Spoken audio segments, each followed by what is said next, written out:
di dalam waktu yang tertinggal, seperti angin yang tak pernah diam, menebarkan fikiran mencari motif dan objektif, merentasi masa silam kegemilangan, tamadun Islam.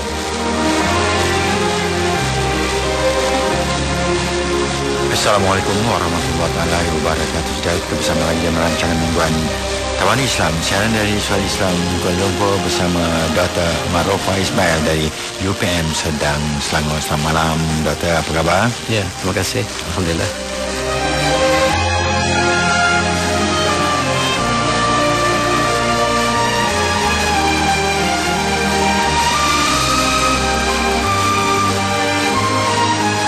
Dan minggu ini kita masih lagi tentang umat Islam dan ilmu falak, bahagian kedua, Doktor, ya. Jadi soalannya, sejak bila peta di atas globe dilukis dalam tamadun Islam ni, Doktor?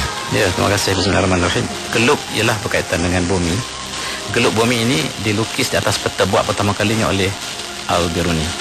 Al-Biruni ialah seorang saintis yang berasal daripada Iran. Dia berasal daripada kawasan Afghanistan sekarang. Kemudian dia berpindah ke India. Dan dialah yang mula-mula sekali melukis globe. Dan atlas itu bahasa Arab. Kita sebut atlas itu ialah daripada ambil pada perkataan Arab, yang globe ini diletakkan garis bujur dan garis lintang, latitude dan altitude. Tujuannya ialah untuk meletakkan koordinat bandar tempat di manakah seseorang itu berada. Tujuannya ialah untuk melihat arah kiblat. Jadi mula-mula sekali Al-Khwarizmi buat globe bumi dalam kurun yang ke-10 dan 11. Cuba bayangkan 1000 tahun yang lalu Al-Biruni telah membentuk globe dan letak peta di atas itu, di atas globe tadi, untuk melihat Makkah di mana, India di mana letaknya. Maka garis yang melengkung ini, yang melalui permukaan bumi yang melengkung ini, dikira untuk melihat arah kiblat. Sudutnya berapa, maka itulah timbulnya di manakah rujukan umat Islam ketika itu. Rujukannya ialah di Makkah, walaupun dia tak letak satu garis yang nama ini garis Greenwich atau garis Mekah, tidak, tetapi pengiraannya berdasarkan Mekah sebagai rujukan. Jadi kita lihat bahawa sudut yang dikira antara umpamanya di India dengan Mekah, maka sudut ini, perbezaan ini mengambil kira seolah-olah Mekah adalah tempat sifar, dan dikiralah bagaimanakah arah kiblat dan sebagainya, jarak jauh dan sebagainya. Maka ini kita panggil ilmu kartografi di dalam tradisi kemudiannya, dan diasaskan oleh Al-Biruni. Itulah Barat tak pernah sebut siapakah yang mengasas ilmu kartografi, ilmu peta. Dan kita tahu bahawa Al-Khwarizmi melukis selatan sebelah atas, utara sebelah bawah. Apabila sampai ke Eropah, mereka tukar. Apa sebab mereka tukar utara sebelah atas, kita tidak pasti, tapi mungkin untuk berbeza dengan orang Islam. Orang Islam melukis rujukan sebelah selatan, utara sebelah bawah. Dan secara kebetulan pula, bumi ketika itu, ketika zaman Al-Khwarizmi dan zaman Al-Biruni ini, yang sebelah selatan ini tidak ada penduduk. Yang ada ialah selepas garis ekuator. Ekuator ini adalah istilah khat al-istiwa yang disebut oleh Al-Biruni. Al-Biruni letak satu garis yang melintang tengah-tengah bumi, tengah-tengah geluk bumi. Dia sebut khat al-istiwa, garis yang membahagi dua bumi. Maksud dalam bahasa Arab, khatul istiwa ialah garis yang membahagi dua bumi. Diterjemahkan ke dalam bahasa Latin jadi equator, equator. Jadi bahagi dua juga. Itu bukan bahasa Inggeris. Equator bukan bahasa Inggeris, bahasa Latin. Dan kita dapati bahawa mereka terbalikkan utara ke atas. Ini ialah satu daripada permulaan kajian peta. Kemudian Al-Idrisi memperincikan bagaimanakah peta di atas globe ini dilukis, dengan pulaunya, dengan Eropahnya, di manakah China dan sebagainya. Apa maksud? Maksud mereka telah mengembarai hampir ke seluruh dunia. Dan Al-Biruni mengatakan berdasarkan peta itu dah juga dua orang sepupu yang bertolak daripada Andalusia. Sekarang ni Bandar Lisbon di Portugal. Ketika itu Lisbon berada dalam Andalusia Islam, dan mereka bertolak ke Amerika, yang ketika itu bukan nama Amerika lagi, dan mereka telah menyeberangi Laut Teduh dan mereka tidak pernah kembali, kata Al-Biruni. Kemudian Barat mendakwa Columbus yang menemui Amerika, tetapi catatan Columbus mengatakan Apabila saya sampai ke pantai Cuba dan juga pantai yang berdekatan yang kita maksudkan ialah mereka, didapati bahawa di sana sudah ramai orang yang berjanggut sujud ke atas bumi 5 kali sehari.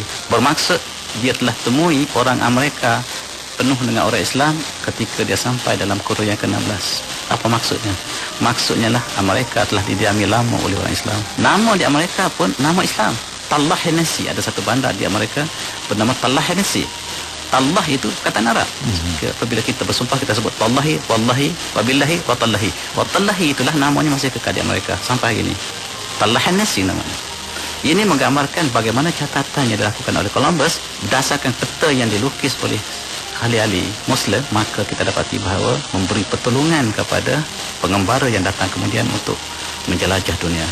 Dan Al-Idrisi ialah seorang ahli pakar geografi Islam yang telah dibawa oleh Raja Sicily bernama Roger II. Roger yang kedua ke Sicily. Ingat dia, Sicily ialah tapak tamadun Islam yang besar dalam kurun yang ke-12.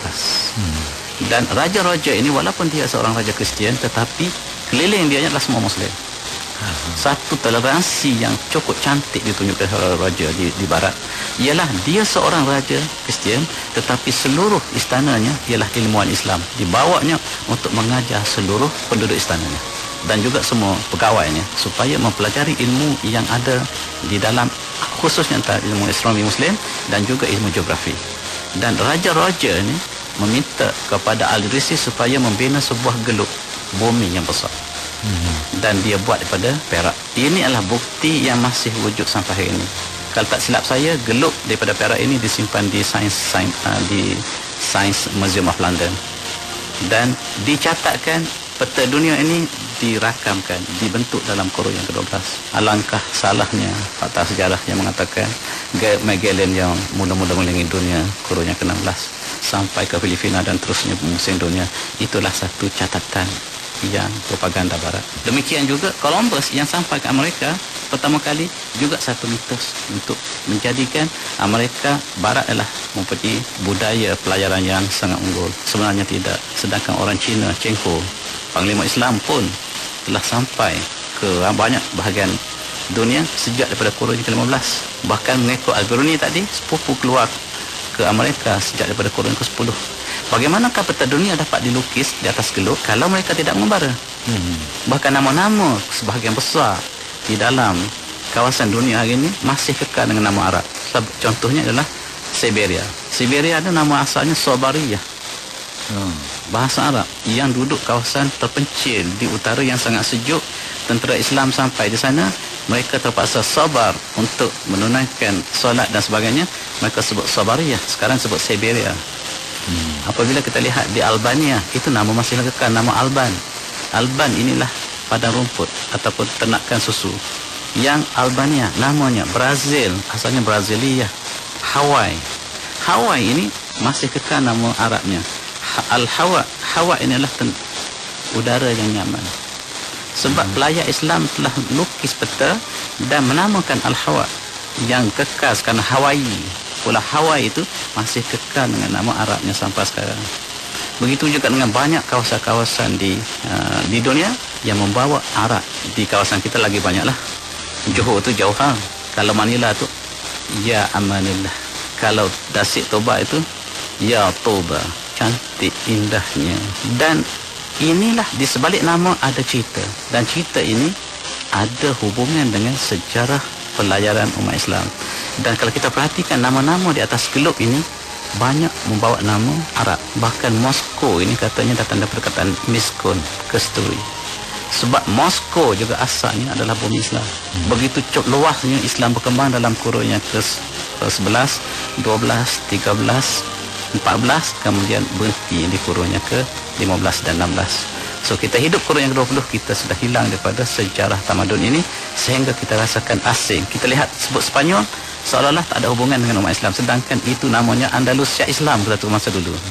Cina ialah ketika zaman kerajaan Ming, kita dapati bahawa di situ mereka telah bercakap bahasa Arab sebagai bahasa resmi. Sebagaimana yang dilaporkan oleh Ibn Battuta, raja adalah raja Muslim, menghantar tentera yang bernama Cheng Ho, tentera Muslim, untuk sebagai ahli dakwah untuk menyampaikan mesej Islam ke seluruh dunia.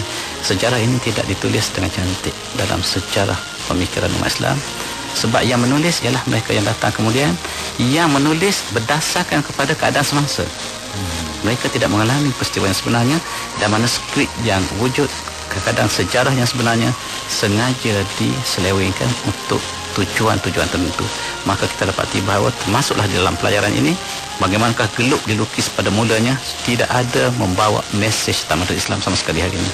Sehingga kita dapat bayangkan seolah-olah ilmu ini daripada barat sepenuhnya. Itulah yang digambarkan.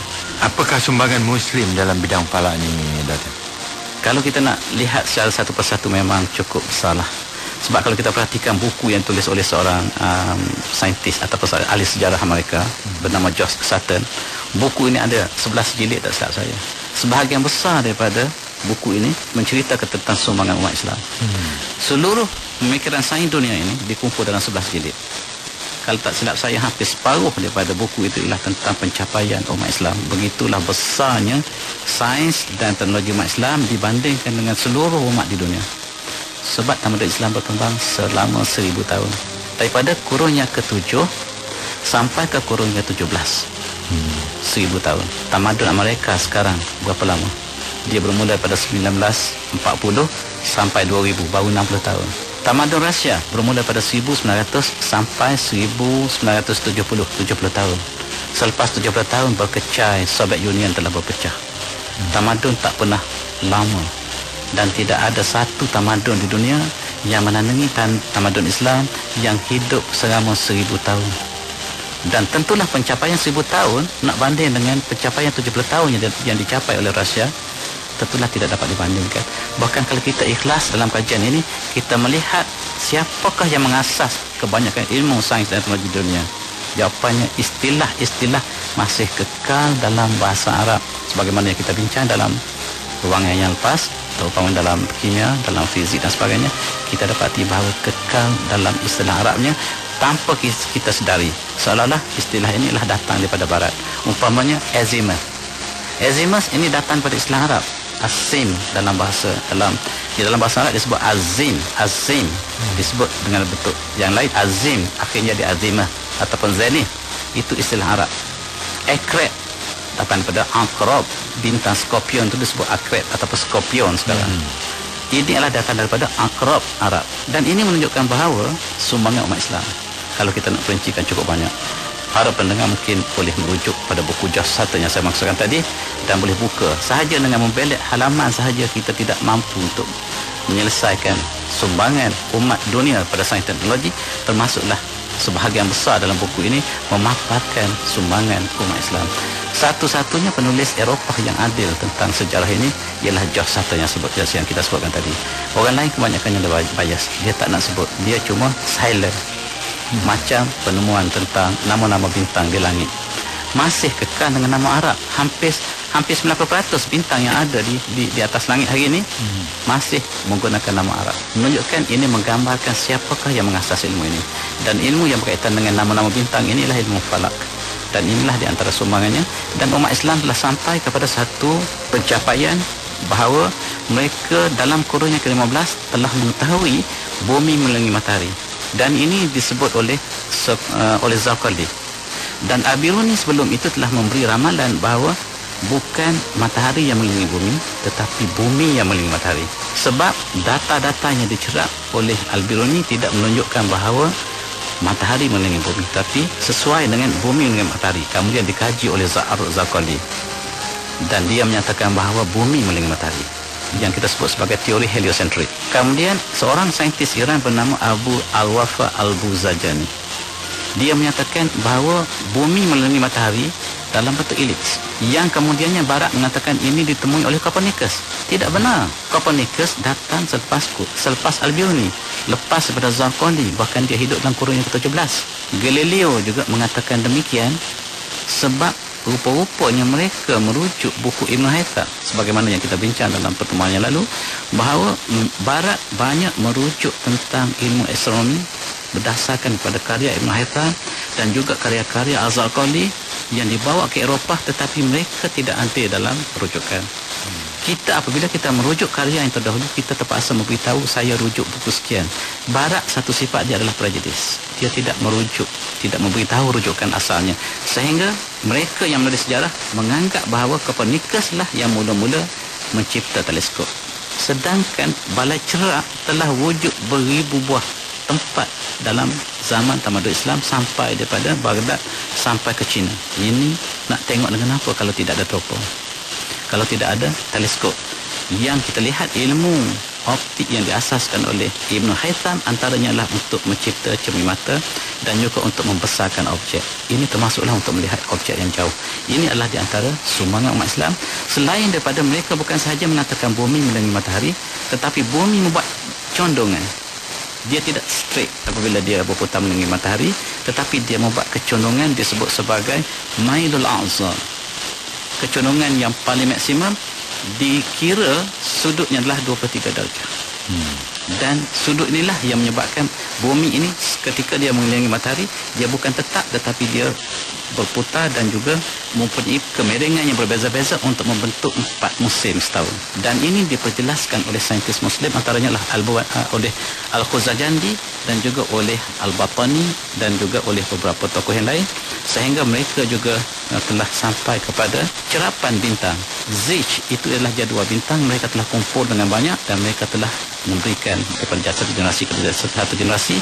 Dan yang paling penting juga ialah seorang saintis ataupun seorang ahli falak Muslim yang bernama As-Sufi, Abdurrahman As-Sufi. Dia pernah belayar daripada Iran sampai ke Tanah Melayu. Di Tanah Melayu dia cerap berdasarkan cerapan ketika itu menemui satu galaksi yang belum dikenali, yang dikenali sekarang sebagai Andromeda. Galaksi Andromeda ialah satu galaksi yang paling dekat dengan kita selepas daripada galaksi Milky Way, ialah galaksi Andromeda. Ini ditemui oleh Abdurrahman As-Sufi. Tetapi Barat mengatakan mereka lah yang temui galaksi ini. Kalau kita lihat tulisan As-Sufi, dia telah menceritakan tentang Andromeda. Andromeda ialah satu galaksi kelompok bintang yang paling dekat dengan galaksi Milky Way yang kita duduk. Dan inilah di antara sumbangan-sumbangan umat Islam yang boleh kita sebut di dalam perbincangan ini. Bagaimana pula dengan pembinaan Balai Cerap Kajian Bintang ini, Dato'? Balai Cerap sebagaimana yang kita gambarkan tadi cukup banyak dibina di seluruh kawasan umat Islam. Di mana ada umat Islam, di situ ada Balai Cerap. Yang paling terkenal ialah di Baghdad. Yang di Baghdad ini diketuai oleh Al-Khwarizmi sebagaimana yang kita sebutkan tadi. Kemudian silih berganti selepas ketiadaan Al-Khwarizmi diwarisi oleh ahli-ahli yang terkenal di Mesir, di Bukit Qasyun, di Damsyik umpamanya, di Cordova. Kemudian kita lihat di Samarkand, di kawasan Iran, di kawasan Afghanistan sekarang, di China. Jalan sutera daripada Baghdad sampai ke China mempunyai banyak balai cerap yang kita dapat lihat sampai hari ini. Kesannya masih ada, tapi saya tidak pernah melalui. Di sini ialah jalan umat Islam ke timur dan ke barat. Dan setiap tempat umat Islam pergi, maka ada balai cerap. Antara balai cerap yang sangat terkenal ialah yang disebut sebagai Zich Al-Mas'udi. Kemudian Zich ini ialah jadual falak berdasarkan kepada kedudukan bintang di langit, dicerap dalam hemisfera ini, kemudian dipetakan dan dicatatkan di dalam jadual falak. Ini cukup terkenal. Umpamanya seperti yang sebutkan tadi adalah Al-Mas'udi, dan kita ada di Mesir. Balai cerap Qahirah ini diketuai oleh Ibn Yunus As-Safadi, yang mereka jam bandu yang pertama. Dan jadual falak yang dikeluarkan di Mesir ini bernama Az-Zich Hakimi. Kemudian Zich di Atosi yang berada di kawasan Samarkand. Dan yang paling terkenalnya ialah sebagaimana yang kita sebutkan tadi ialah Zich Ulubek yang berada di kawasan tengah Asia Minor, yang mempunyai bangunannya cukup lengkap dan mempunyai 3 tingkat. Tingkat yang teratas ada alat untuk mencerap. Saya tidak tahu bagaimanakah bentuk cerapan ini, cuma yang kita dapat lihat hari ini, bagi kawan-kawan yang pergi melawat Uzbek yang melihat tentang balai cerap ini, peninggalannya adalah cukup besar yang digambarkan dengan bentuk ukuran ini untuk melihat sudut yang dibina. Masih ada landasan sudut di dalam tanah yang mengukur dudukan bintang. Dan tingkat yang paling atas ialah untuk cerapan bintang. Kemudian mereka telah merekod lebih pada 1000 bintang kedudukan. Sayang, kerajaan ini telah hancur dan bangunan ini telah diruntuhkan oleh musuh Uzbek. akhirnya kita dapati bahawa jadual penemuan-penemuannya telah dibakar. Nasib baik ada satu daripada salinan data kajian bintang di kawasan ini yang disebut sebagai Zish Sultan ini, sebab Sultan ini merujuk pada Sultan Ulugh. Sultan ini sempat diselamatkan dan dibawa ke Eropah. Eropah kebanyakannya Copernicus, Kepler dan ahli-ahli astronomi awal Eropah merujuk kepada data Ulugh yang terselamat satu tadi. Termasuk jugalah dalam dunia Islam masih merujuk kepada satu jadual falak yang agung yang dibina semasa kerajaan Ulugh di Uzbekistan, yang akhirnya menjadi rujukan kepada seluruh ahli falak dunia, termasuklah Eropah. Tak tertinggalan juga, ahli Eropah juga telah membawa ke timur, dan juga umat Islam, umat Melayu maksud saya, di alam Melayu ini juga merujuk kepada Zish yang sama. Dan oleh sebab itu di alam Melayu juga berkembang satu bidang ilmu falak ini yang merupakan warisan daripada Sultan ini tadi, daripada jadual falak.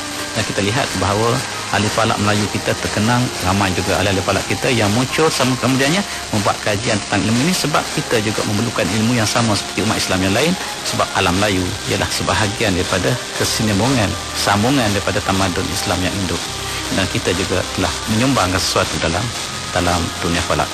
Dan kalau kita perhatikan, tidak kurang daripada 10 balai cerak yang terkenal di seluruh wilayah Islam sepanjang zaman, dan yang paling awal yang dapat kita rekodkan ialah ketika zaman Al-Khazmi di Baghdad, dan itu adalah di antara balai cerak yang sangat terkenal yang dibina oleh Al-Ma'mun. Dan ini Baitul Hikmah berada di situ, dan kita dapati bahawa bermula daripada Baghdad dia berkembang seluruh wilayah Islam. Akhirnya kita dapati bahawa balai cerak terbina di hampir seluruh wilayah Islam. Dan itulah perkembangan yang berlaku dalam ilmu tersebut. Di Malaysia, balai cerap ada di Terengganu, Doktor? Ya, di zaman moden ini telah banyaklah. Kalau kita dapati bahawa di Teluk Kemang kita ada yang paling yang lama agaknya. Kemudian kita dapati di Melaka, balai di Tanjung Bidara. Balai cerap Al-Khazmi kebetulan namanya. Dibina juga di Selangor. Kemudian yang paling besar di Langkawi, di Gunung Mak Cincang. Gunung Mak Cincang itu kita punya balai cerap yang kalau nak bandingkan itulah untuk negara. Itu adalah balai cerap negara. Dan yang lain itu dibina oleh kerajaan negeri masing-masing. Dan yang paling saya lihatlah, di antara yang paling terkemuka adalah di Melaka. Dan sahabat-sahabat kita yang mengendalikan balai cerak tersebut, dan mereka mempunyai banyak aktiviti-aktiviti, dan mereka juga telah mengembangkan ilmu ini sekitar, bukan saja untuk di Melaka tetapi untuk seluruh Malaysia. Mereka selalu mengadakan seminar, dan saya juga sekali-sekali ada menghadiri seminar mereka.